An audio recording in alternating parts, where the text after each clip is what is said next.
इस धर्म में ब्राह्मण खुद को सुपरमैन कहता है, यानी कि गॉड के ही अगेंस्ट, देव के ही अगेंस्ट, ईश्वर के ही आगे है, यानी कि वो सुपरमैन है। तो मैं आपसे जानना चाहता हूँ कि जो जिस धर्म की आप फिलोसॉफी बता रहे हैं वो हिंदू धर्म के बारे में, तो क्या सचमुच हिंदू धर्मीय मायने में या रिलीजन के मायने में धर्म है, जैसा कि ईसाई धर्म है, मुस्लिम धर्म है? इस अर्थ में क्या हिंदू धर्म सही मायने में धर्म है? जैसे कि कहा जाता है कि इतिहास में हिंदू धर्म का जिक्र नहीं है। अभी जो वास्तविकता है, ज़मीनी वास्तविकता ऐसी है कि एक तरफ वैदिक है और दूसरी तरफ बाकी सारे लोग हैं, और उन सबको मिलके हिंदू कहा जा सकता है। तो जाति व्यवस्था हिंदू ग्रुप की पिक्युलरिटी है, विशेषता है, और ब्राह्मणों में जातियां नहीं है। ब्राह्मण एक जात भी नहीं है, ब्राह्मण अपने आप में एक वैदिक धर्म है, और इन वैदिकों ने बाकी सब लोगों को गुलाम करने के लिए गुलामों की एक कैटेगरी बनाई, उसे कहते हैं हिंदू धर्म। और उसमें भी बहुत सारी चीज़ें हैं कि धर्म क्या होता है। धर्म 3 चीज़ों पर टिका होता है। एक जो पुराना प्रश्न है, जिसको बेसिक क्वेश्चन कहते हैं कि मैं कौन हूँ, मैं कहाँ से आया हूँ, ये विश्व कैसे बना है, और इस विश्व का क्या होने वाला है, इसको कौन पालता है। इन चीज़ों का जिक्र हर धर्म में होता है, चाहे वो क्रिश्चियन हो, जू हो, पारसी हो, मुस्लिम हो, इस हर धर्म में होता है।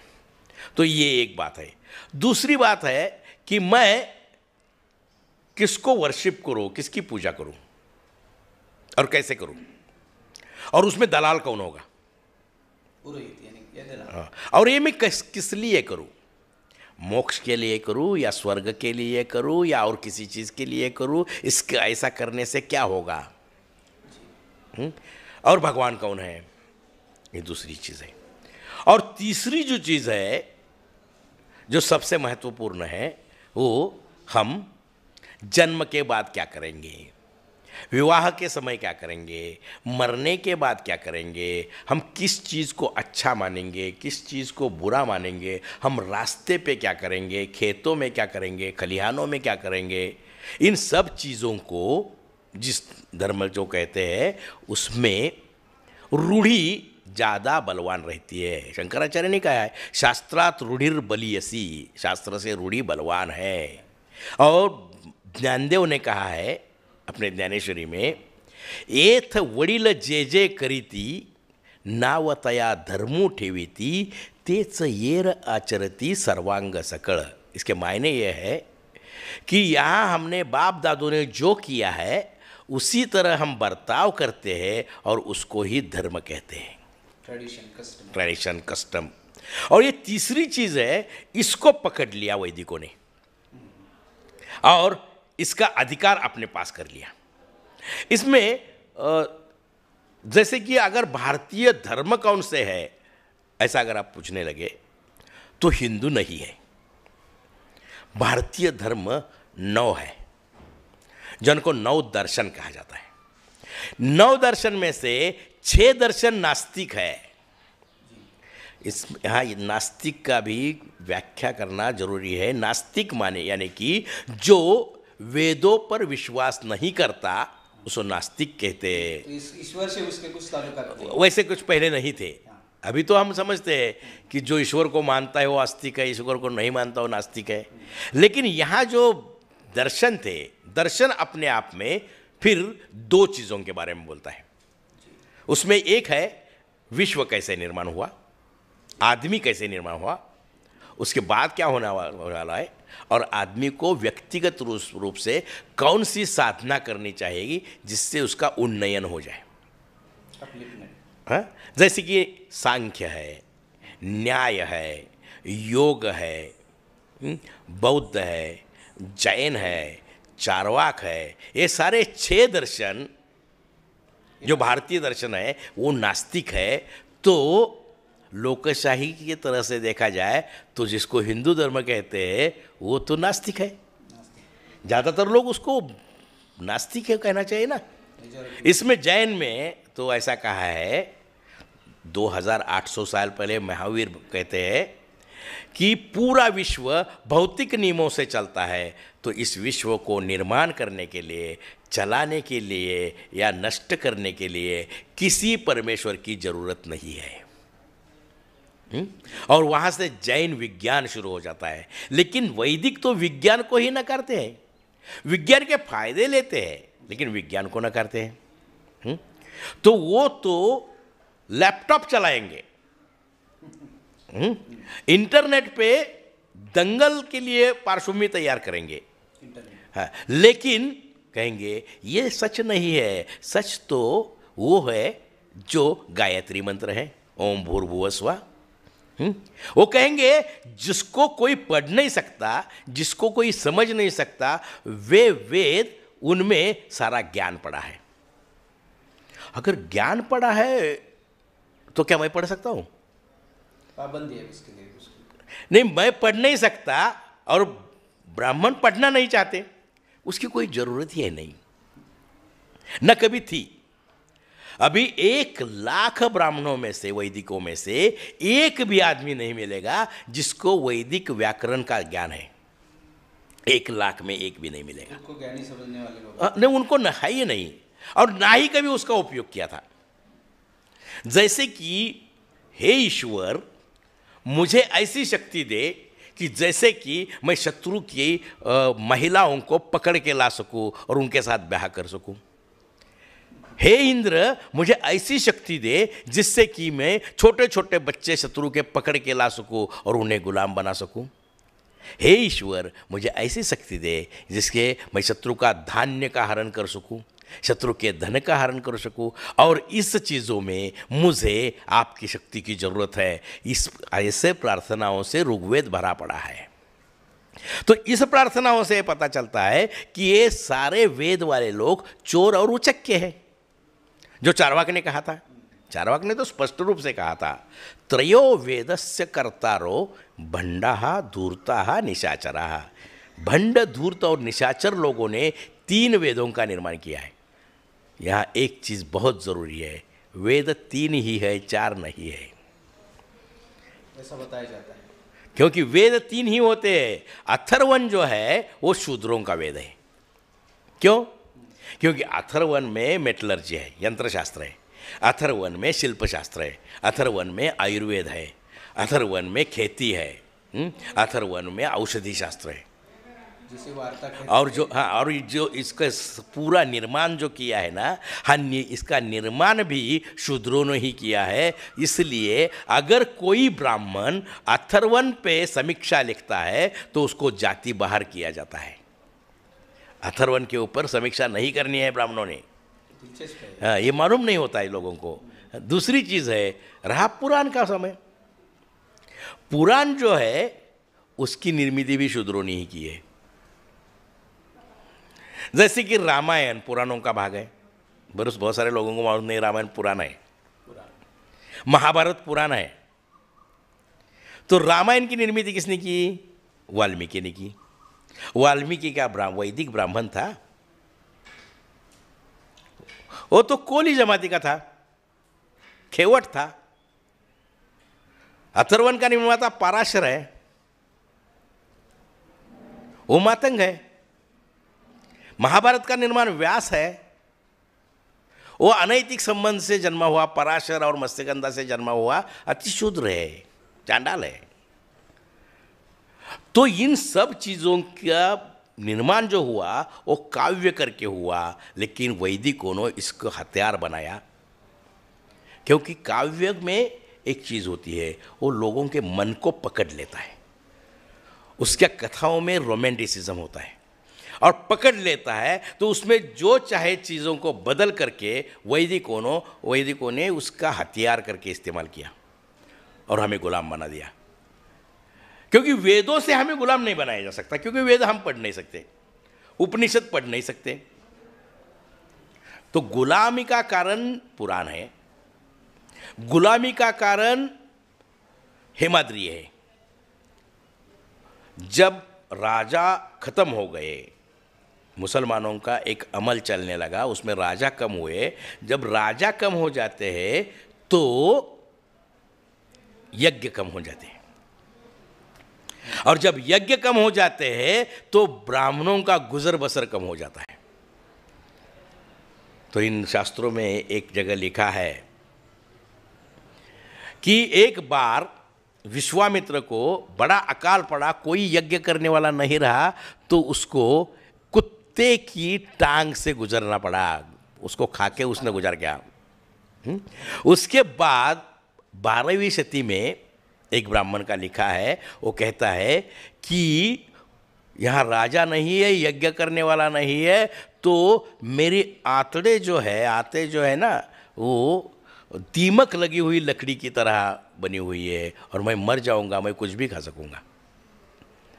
तो इसके बाद हेमाद्री ने चतुर्वर्ग चिंतामणि लिखा, जिसका उपयोग, इसका जो बेस है, फाउंडेशन है, वो है पुराण।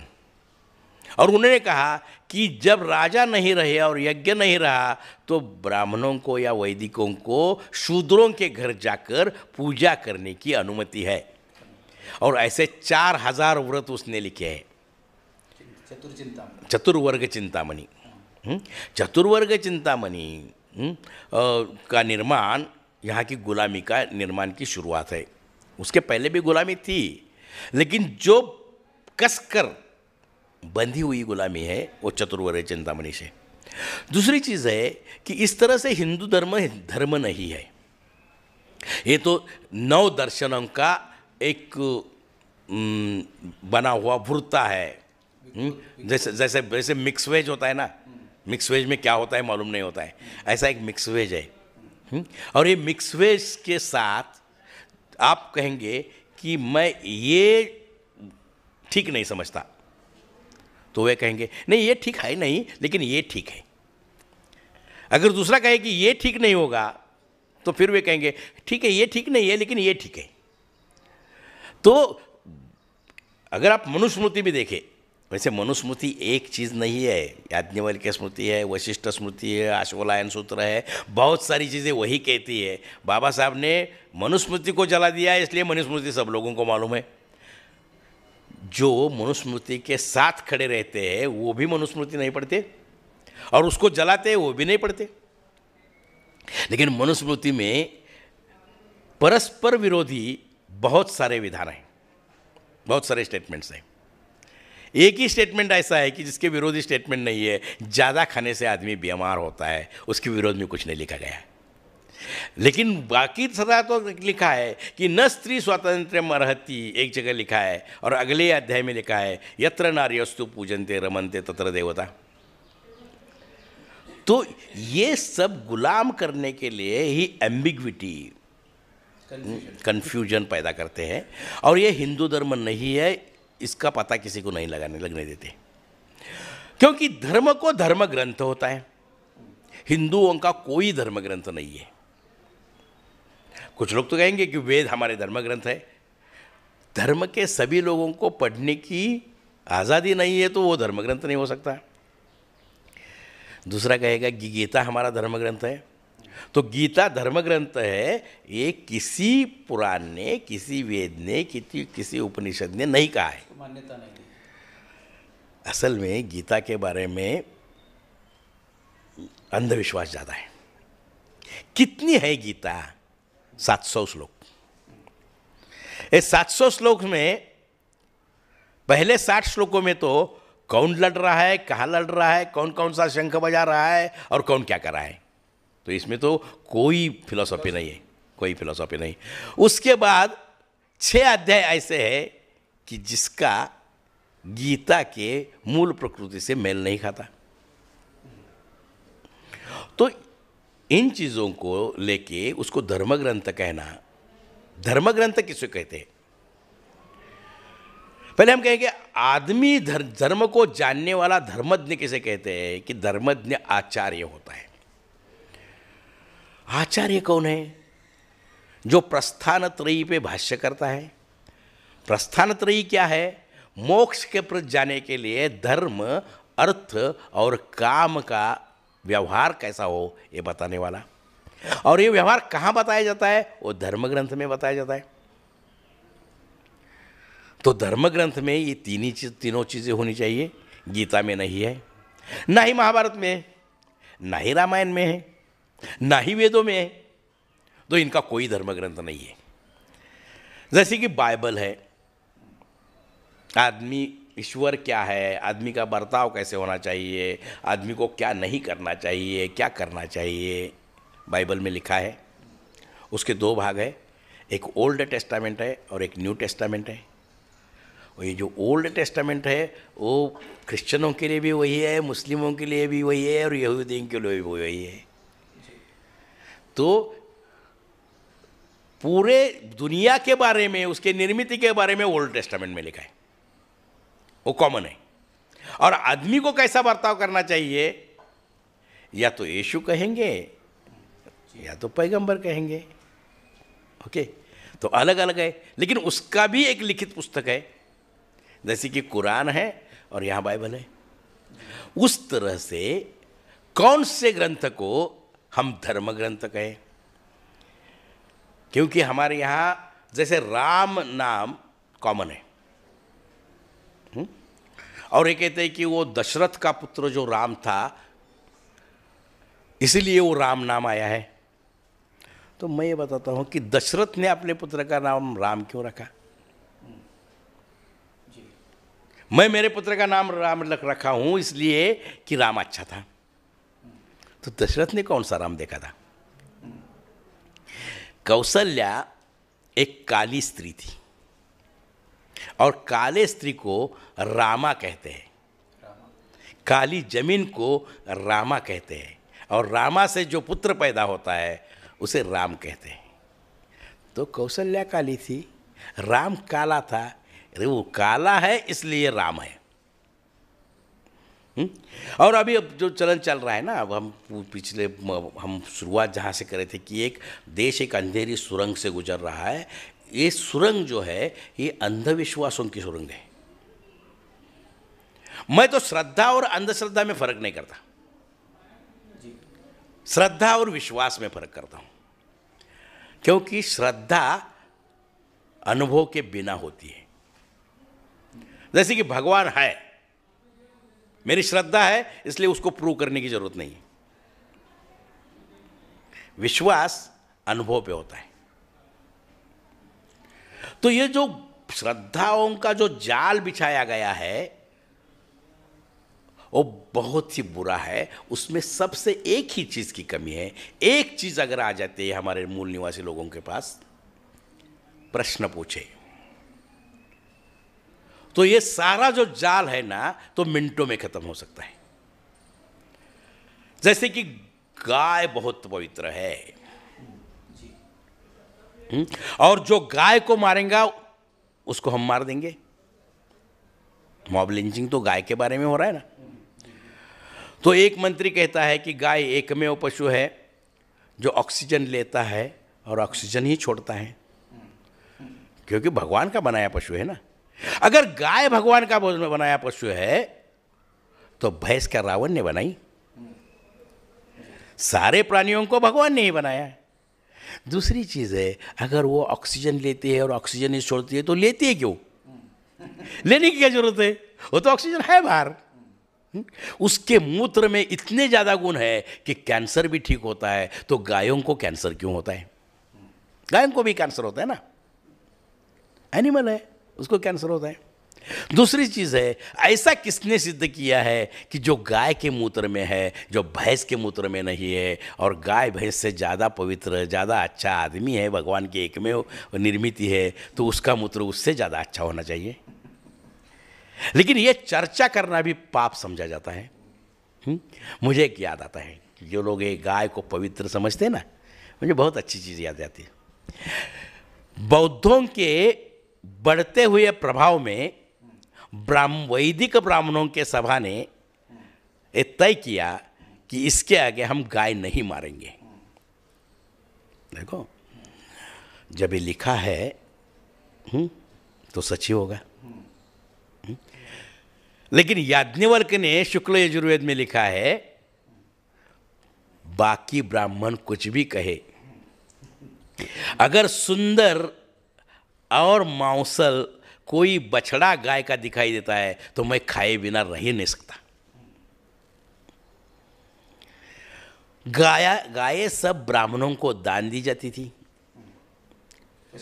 जिसके वो पूरे उसमें यज्ञ संस्कृति ही गायों को और बकरियों को और घोड़ों को मारने की विधि है ना। तो गाय ब्राह्मण को दी जाती थी। किस लिए दी जाती थी? दूध न देने वाली गाय ब्राह्मणों को दे दी, जिसके पास खेती भी नहीं है। और आज जो लोग कह रहे हैं, ब्राह्मण कह रहे हैं कि गाय को नहीं मारना चाहिए, गाय पवित्र है, उसके पेट में भगवान रहता है, वगैरह वगैरह वगैरह कहते हैं, उन लोगों को छोटी सी चीज़ भी मालूम नहीं कि दूध कहाँ से निकलता है और गोबर कहाँ से निकलता है, कभी देखा ही नहीं है। तो ये जो है, ये लोगों को फंसाया जा रहा है। सिर्फ एक ही चीज़ हमें बचा सकती है, वो प्रश्न खड़ा करना। यस, ये प्रश्न खड़ा करना। एक प्रश्न के साथ मैं खड़ा रहता हूँ कि मुझे बताइए कि अगर गाय पवित्र है, उसे मारना नहीं है, तो अब तक आदमी भी नहीं रहता, ना पशु रहते, ना बाघ रहते, ना शेर रहते, गाय ही गाय हो जाती अगर मारना नहीं है तो है? तो ये ब्राह्मणों को दी जाती तो गायों का क्या हो जाता था?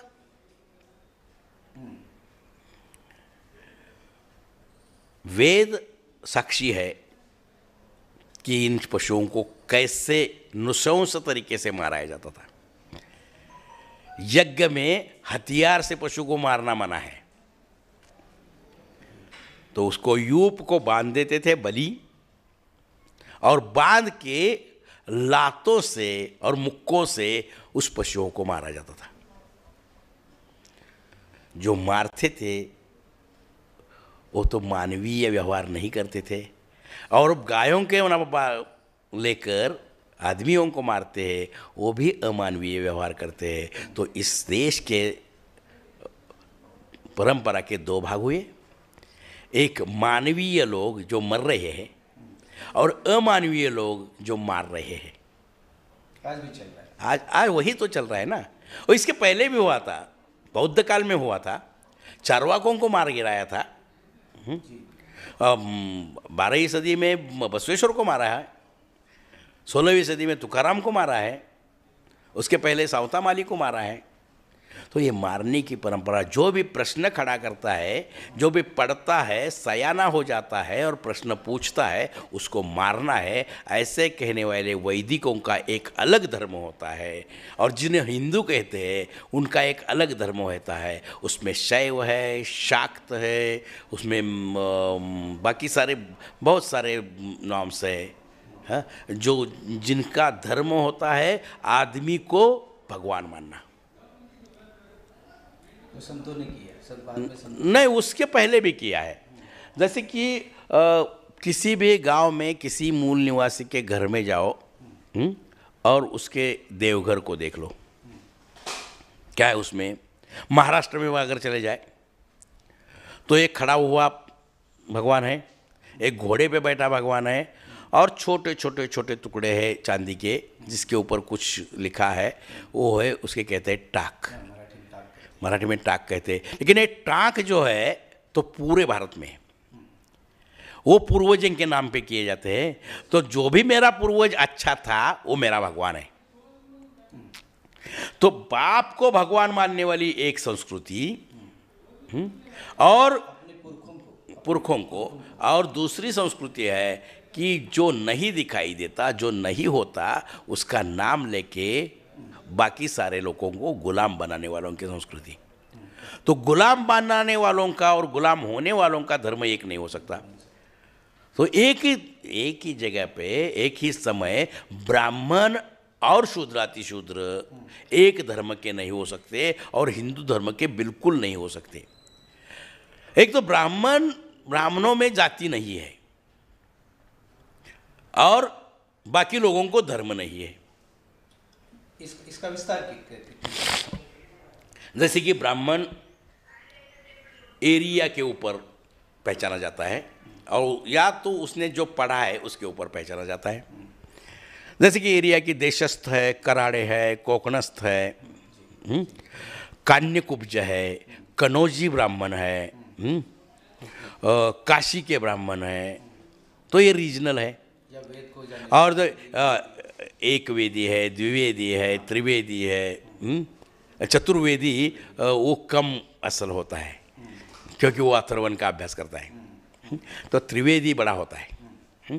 तो ये जो वेद जानने वाले के नाम पे है, तो उनके बीच में रोटी और बेटी दोनों के व्यवहार चलते हैं, तो वो जातियाँ नहीं है। लेकिन जाति उसको कहते हैं कि जिसको लोगों के गुट को बांधा है, ना ही वो उनके साथ बेटी व्यवहार कर सकते हैं या रोटी व्यवहार कर सकते हैं, एक साथ खा नहीं सकते, एक साथ पी नहीं सकते, ब्याह नहीं कर सकते, तो ब्राह्मणों को जाति नहीं है। इसका मतलब enclose class, cost is a enclose cost, okay, but वैसी कास्ट नहीं है उनकी ब्राह्मणों की, वो वैदिक है, और बाकी सब है वो अवैदिक है। और जितने भी लोग अवैदिक है उनको सिर्फ कास्ट है, धर्म नहीं है।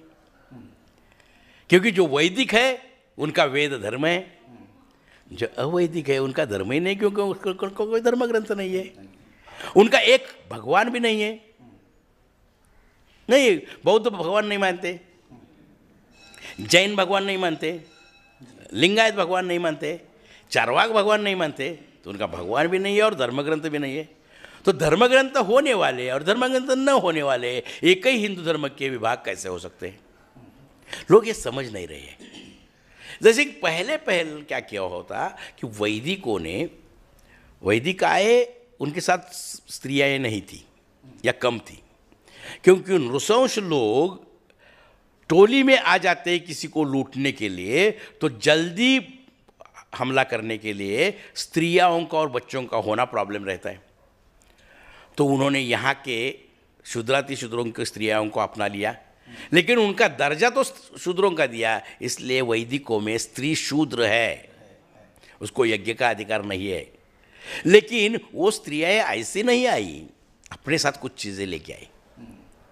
मूल निवासी की कुछ चीज़ें हैं, जैसे कि कुमकुम तिलक है, पूरे दुनिया में वैदिक है। जैसे कि जर्मनी में सांध्य मनु के वंशज है, हम यहाँ के वैवस्वत मनु के हैं, या कुछ सावर्णी मनु के हैं, 14 मनु थे, तो वैदिकों के 14 भाग हो गए। तो वहाँ जहाँ जहाँ वैदिक है वहाँ कुमकुम नहीं है, सिर्फ भारत में, क्योंकि कुमकुम है यहाँ के मूल निवासियों का चिन्ह। दूसरी चीज़ है, वे अपने साथ पेड़ों को पूजने का, प्राणियों को पूजने का, खेतों को पूजने का, फसल को पूजने के बहुत सारे व्रत लेके आई, और उन महिलाओं से सीख के कुछ वैदिक भी व्रत करने लगे। तो वैदिकों ने कहा कि ये व्रत करने वाले जो है ना वो बुरे हैं, उनको धर्म से निकाला जाता है। वहाँ से शब्द आया आर्यव्रात्य, और व्रत करने वाला वो वैदिक नहीं है। लेकिन 12वीं सदी में जब व्रत के सिवा खाना पीना मुश्किल हो गया वैदिकों का, तो उन्होंने कहा व्रत भी हमारे हैं। और एक बहुत अच्छी चीज़, मुझे किसी ब्राह्मण को किसी मंदिर में जाके पूजा करने का कोई धर्मदत्त अधिकार नहीं है। दिस इज वेरी इंपॉर्टेंट, बहुत ही महत्वपूर्ण है, क्योंकि ये धर्म उनका जो वैदिकों का है वो यज्ञ का धर्म है। जब कर्म कहता है, गीता कर्म कहती है, वो कर्म में यज्ञ कर्म है। जब श्री कृष्ण कहता है ना चातुर्वर्ण्यम मया सृष्टम गुण कर्म विभागशा, उसमें का कर्म जो है वो काम नहीं है, वो यज्ञादि कर्म है। तो जो यज्ञ करता है उसे मूर्ति पूजा नहीं है, और जो मूर्ति पूजा करता है वो याज्ञिक नहीं है। तो ब्राह्मण अगर वैदिक और यज्ञ वाले हैं और वेदों को मानते हैं, तो उन्हें मूर्ति की पूजा करने का कोई अधिकार नहीं है। तो आप तो कहेंगे कि हर जगह तो मंदिर में ब्राह्मण ही होता है। यही मैं कह रहा हूं कि सवाल पूछना चाहिए। आंध्रा में एक प्रॉब्लम होगा ज़्यादा। वहाँ के एक अछूत जाति ने एक देवी का मंदिर बनाया और वहाँ पे देवी की प्रतिष्ठापना की। काशी के ब्राह्मण को लेके 5 लाख रुपए दक्षिणा देके वो पूजा की थी। और तब इन अछूतों के कुछ लोगों ने सवाल पूछ के आंध्रा के हाई कोर्ट में केस दर्ज कर दी। और उस केस का निकाल, उसमें मैं एक था एक्सपर्ट करके, और हमने उसका निकाल दिया था कि किसी ब्राह्मण को किसी देवी की प्रतिष्ठापना करने का अधिकार है नहीं। तो ब्राह्मणों ने या वैदिकों ने पहले ये किया कि उन्होंने यहाँ के जो पूजा करने वाले लोग थे, पूजा करने वाली जातियाँ थी, उनको हकाल दिया। जैसे कि शिव की पूजा करने वाले 2 जातियाँ हैं। शिव की पूजा या तो जंगम करते हैं या गुरव करते हैं, ओके, उनको हकाल दिया। देवी की पूजा जो करने वाले थे उनमें भूते थे, उनमें एक तो भूते थे या गोंधली थे या अछूत लोग थे। जैसे कि रेणुका की पूजा करने वालों को रेणुराई गोंधली कहा जाता है, वो तो मातंग समाज से और महार समाज से ज़्यादा है। जिन चीज़ों की पूजा सवर्ण करते हैं उसमें मराठा करते हैं। जैसे कि तुलजा भवानी की पूजा कदम कहते हैं तो उनको कदमराई गोंधली कहते हैं। भोसले जो शिवाजी राजे थे वो भी गोंधली थे, और लेकिन कदमराई गोंधली थे।